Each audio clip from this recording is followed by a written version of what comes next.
Üleriigilisest lemmikloomade registrist on räägitud päris palju. Paraku ei taha meie riigiisad sellest aga veel midagi kuulda ja loomakaitsjate jutt on neile nagu hane selga vesi.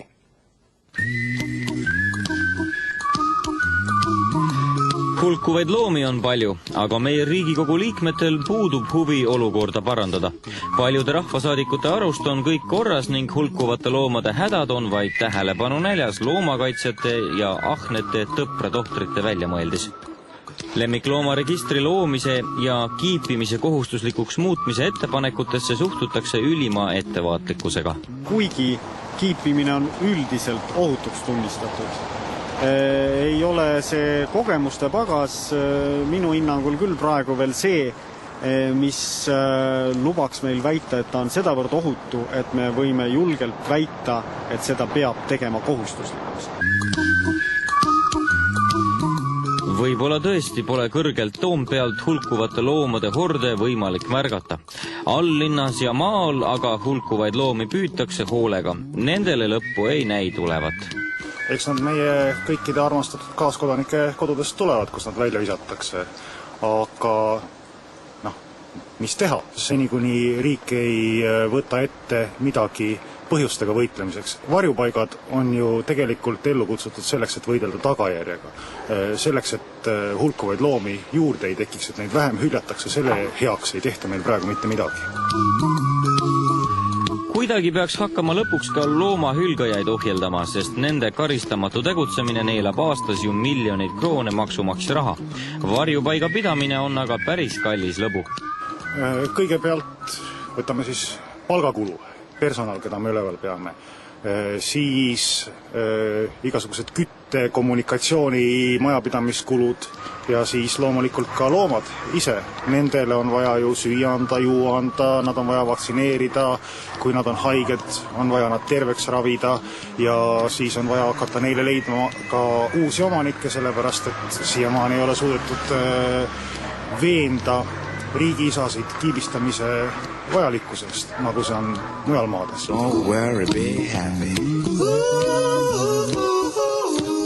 Loomakaitseselts on teinud loomade elu parandamiseks pidevalt ettepanekuid. Üks nendest on siis üleriiklik register, et oleks kõik kassid ja koerad meil registris ja kiibitud.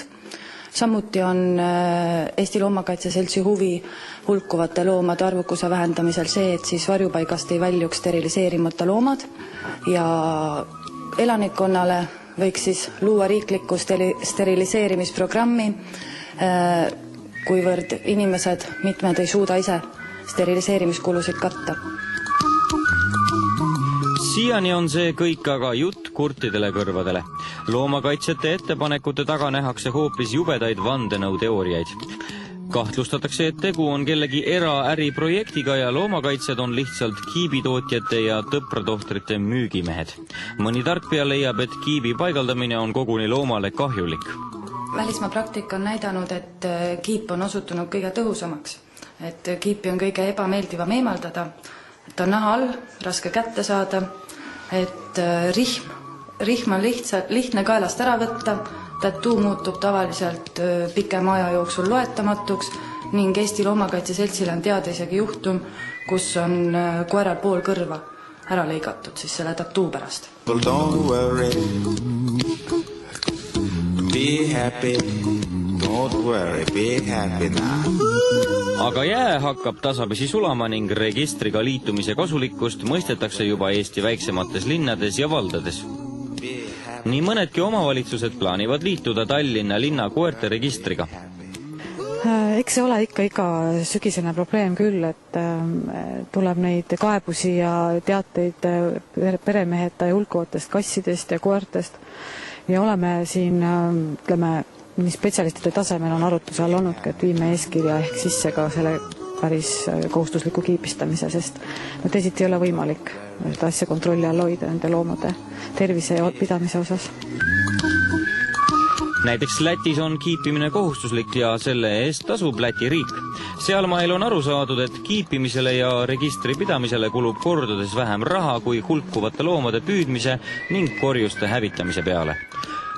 Kui palju loomi on aga tänaseks Eesti ainukesse Tallinna loomade registrisse kantud? Täpne arv tänase päeva seisuga on 32 254. Koeri on 29 842. Kui paljud omavalitsused on üldse liitunud registriga?